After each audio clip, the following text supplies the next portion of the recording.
ઓલો ઉંદર કે આપણને ક્યાં સંભળાય છે? તમે જેટલું બોલતા હતા મને તો સંભળાતું નહીં. તો ઘણીવાર લોકો આપણને ઘણું બધું કહે, કાન હોવા છતાંય બેરું બની જવું. સમજાવે હવે આગળ ન વધાય, ઈલાબેન તો કે પુશ ના કરાવાય. મારા વાલા વલ્લભે તમારા માટે થઈને વરણ કર્યું છે, તમને સિલેક્ટ કર્યા છે. હવે તોય તમે ન માનો એ તમારો વિષય છે. આપણા ઉપર વિશ્વાસ કેટલો? શું આપણે ઠાકોરજીને સાચવી શકવાના? ના.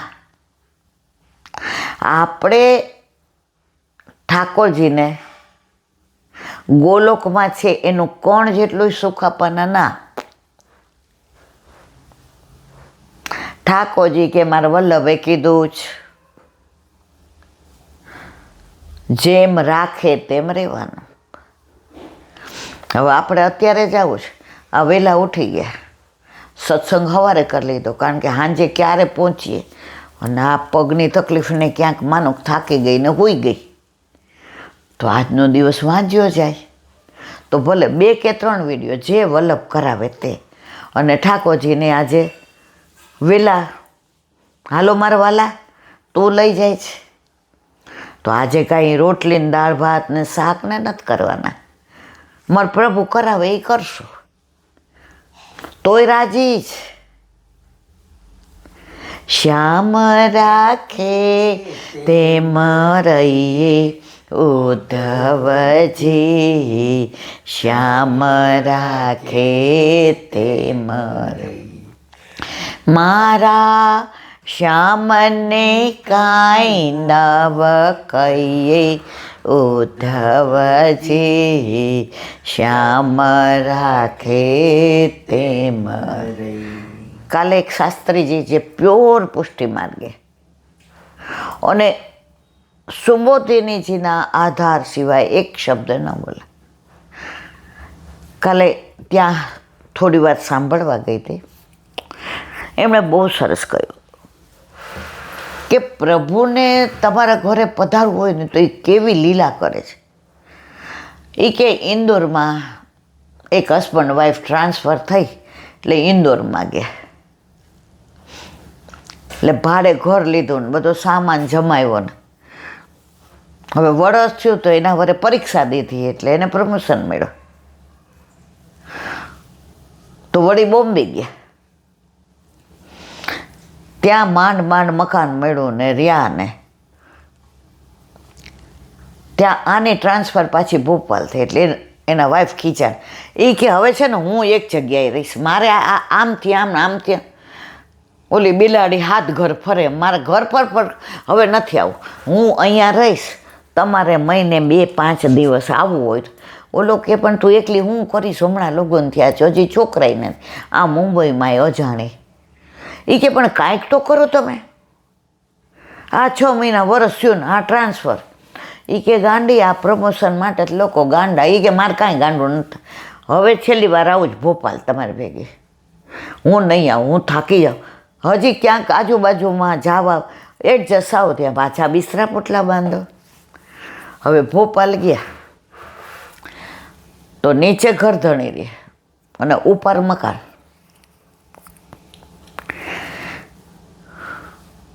હવે એનું વર તો સવારે 7-10 ગાડી આવી જાય ને તેડવા, મોટા ઓફિસર, અને સાંજે 8:30 આવે. આખો દિવસ એટલે નીચે જે રહેતા હતા ને એને ઘરે ઠાકોરજી બિરાજતા હતા. એટલે આ ઉપર હોય ને તો આ સવારના પોરમાં ઠાકોરજીને જગાવે ને તો ટીન અવાજ આવે ને ઓલા બા તો સરસ કીર્તન કરે, એને દીકરાની વહુ બહાર બધી સામગ્રીની ને બધી તૈયારી કરે ને. એટલા પૈસાવાળા પણ કામવાળો નહીં, બધું કામ હાથે કરે. એટલે સવારમાં એને સંભળાણું, મંગલ રૂપ નિદાન સાવરો, મંગલ રૂપ નિદાન, જાદી ન તે હરી ગોકુલ પ્રગટે જાધીન તે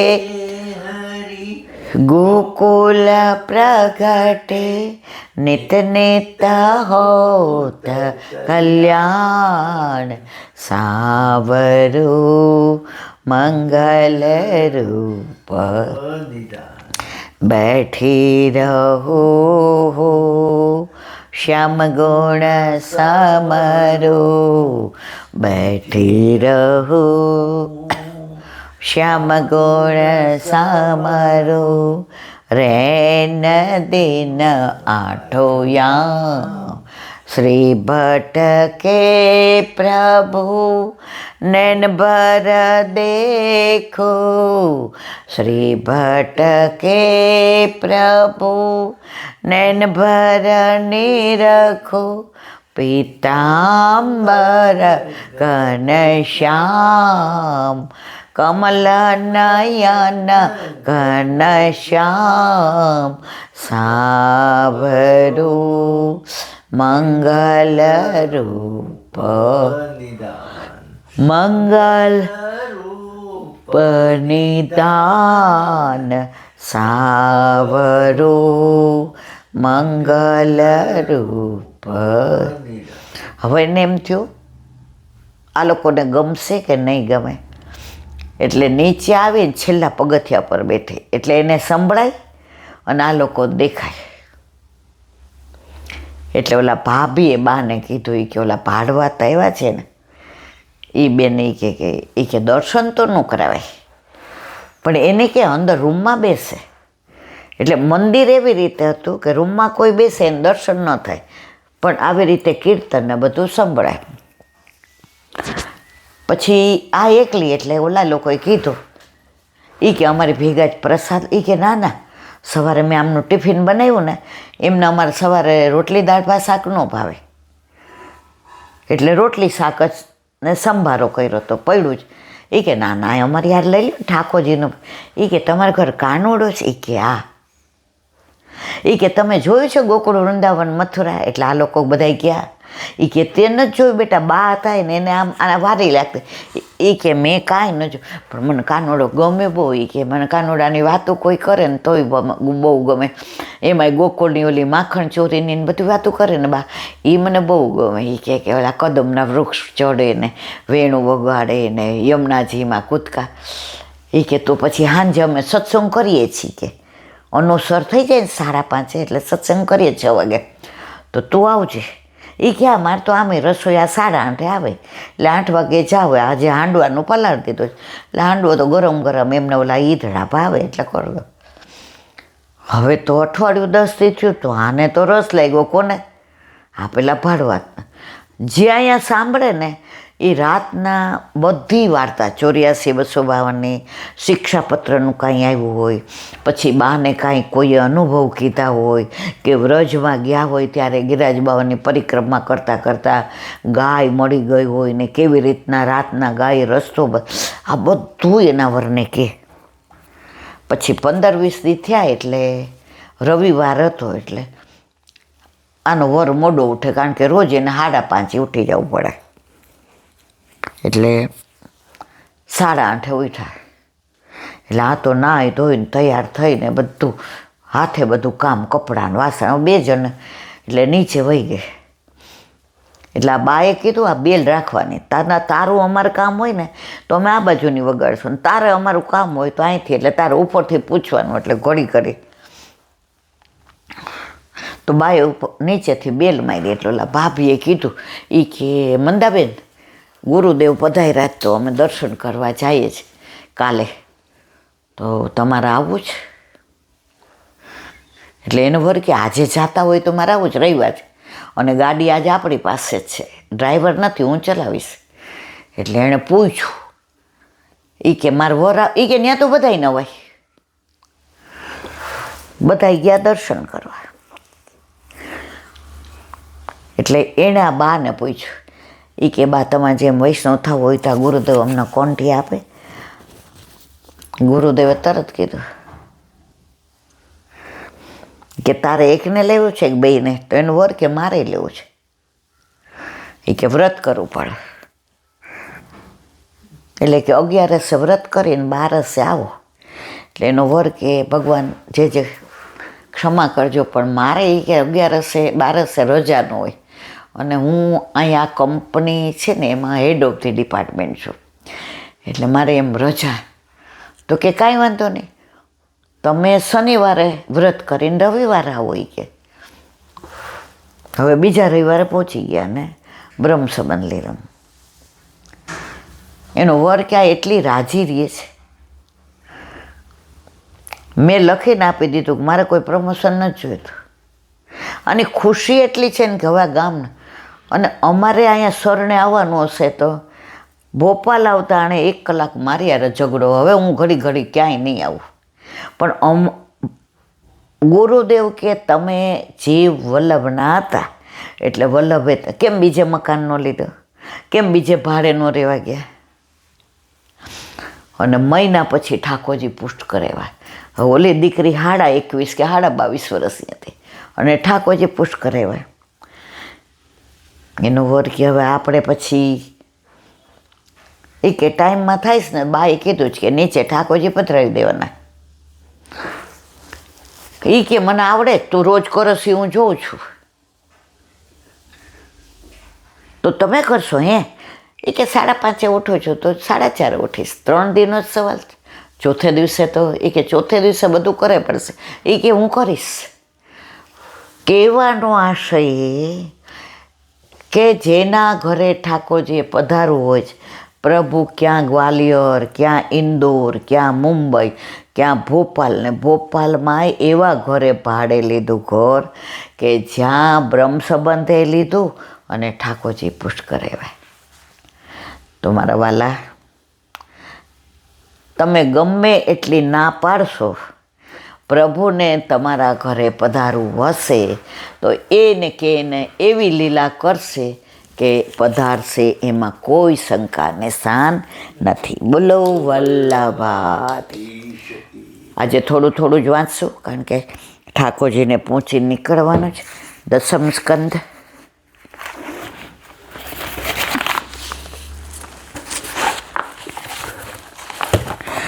જીજીના યુગલ ચરણોમાં દંડવત પ્રણામ. પરીક્ષિત કહે છે, મારે આપની પાસેથી શ્રી શ્યામ સુંદરના અલૌકિક વીર્યવાળા ચરિત્રો સાંભળવા. આજે અમારા દાદા પરદાદાની સાથે કૃષ્ણ એના સારથી બન્યા. આજે કુરુક્ષેત્રમાં જીતાડી દીધા, જેણે ગીતા કરી, જેણે અમારા દાદા પરદાદાને ઓલા બળતા મેલમાંથી બચાવ્યા, ઝેરવાળા લાડુ, અમારે એની બધી બાળ લીલાને એ બધું સાંભળવું છે. મને કોને? જે મારા અંતઃકરણને અજવાળે. હું કેવો અંધારામાં આવી ગયો કે ઋષિના ગળાની અંદર સર્પ નાખીએ, સામ્યક ઋષિના. પરીક્ષિત કહે છે, શ્યામ સુંદરનો પ્રાદુર્ભાવ થયો છે. ધર્મશીલ યદુના વંશમાં રાજાને જાણવું છે કે આ કૃષ્ણ કથામાં ધર્મ તત્વ કેટલું છે, આત્માને જાગૃત કરે એવું તાત્વિક તત્વ કેટલું છે, એમાં જીવની અંદર અનંત શક્તિઓ જાગૃત કરે એવું તત્વ કેટલું છે. મારે એટલી બધી ઇંતેજારી છે, ઈગરનેસ, એટલી બધી આતુરતા, હંમેશા એવાને જ પીરસાય. આજે પેટ ભરાયું હોય ને તમે પીરસો તો એ ખાઈ શકે, પણ 3 દિનનું ભૂખ્યું હોય ને એને એમ કહીએ કે દૂધ ગર આપો, અરે ભાઈ જે આપો એ આપો ને. 3 દિન ટાઢી રોટલી ઉપર મીઠું લગાવીને આપો, અને એને જે મજા આવે એમાં. તો જેને ભાવ હોય ને ત્યાં જ સત્સંગ થાય. ગમે ત્યાં ટાઈમ પાસ કરવા સત્સંગ થાય નહીં. અહીં યદુ રાજાને ધર્મશીલ કહ્યા. યદોશ્ચ ધર્મશીલસ્ય. ધર્મશીલ એવા યદુ રાજાના ત્યાં મોહનજીનો પ્રાદુર્ભાવ થયો, અને મોહનજીએ જગતને પ્રજ્વાળ્યું એ મને કહો. આ સાંભળતા આપણને શંકા થાય કે યદુ રાજા ધર્મશીલ કે અધર્મશીલ? 9મા સ્કંદમાં યદુનું ચરિત્ર કહેવાય. આખી દુનિયા જાણે છે કે યયાતિ રાજાને ઘણા પુત્રો હતા, છતાં યયાતિ રાજાના મનમાં લૌકિક ભોગની ઈચ્છા તૃપ્તા થઈ. યયાતિ રાજાના મનમાં લૌકિક ભોગની ઈચ્છા તૃષા થઈ નથી. તેના સસરાએ તેને શાપ આપ્યો કે તારું શરીર ક્ષીણવત થઈ જાવ. ભોગોનું ભોગતા વયમેવ ભોગતા તૃષ્ણાનું જીર્ણા વયમેવ જ. આમ કહીને સસરાજીએ કહ્યું, બેટા, વધુ ભોગ ભોગવવા કોઈની યુવાની ઉછીની લઈ આવો. તે બીજે ક્યાં જાય? તેણે દીકરાઓને કહ્યું, પુત્રો, તમારી યુવાની મને ઉછીની આપશો? સૌથી મોટા પુત્ર યદુએ કહ્યું, પિતાજી, મારી યુવાની હું તમને નહીં આપું. આજે મારી યુવાની આપું તો હું દીકરો થઈ અને તમે મારે ભોગ ભોગવો તો આ કેટલું બધું અધર્મ થયો, એટલે હું મારી યુવાની આપીશ નહીં. કોણે કહ્યું? યદુએ. એ વંશમાં ઠાકોરજીનો પ્રાદુર્ભાવ થયો. અહીં આપણને પ્રશ્ન થાય કે જેમણે પિતાની આજ્ઞા ન માની એ ધર્મશીલ કહેવાય કે અધર્મશીલ કહેવાય? એક બાજુ શાસ્ત્ર કહે છે માતૃદેવો ભવ પિતૃદેવો ભવ, મા પણ દેવ છે અને પિતા પણ દેવ છે. બીજી બાજુ યદુ રાજા પિતાજીની આજ્ઞાની અવહેલના કરે છે. એ યદુ રાજાને શું ધર્મશીલ કહેવાય? બોલો વલ્લભાધીશ. વ્રજ વિહાર.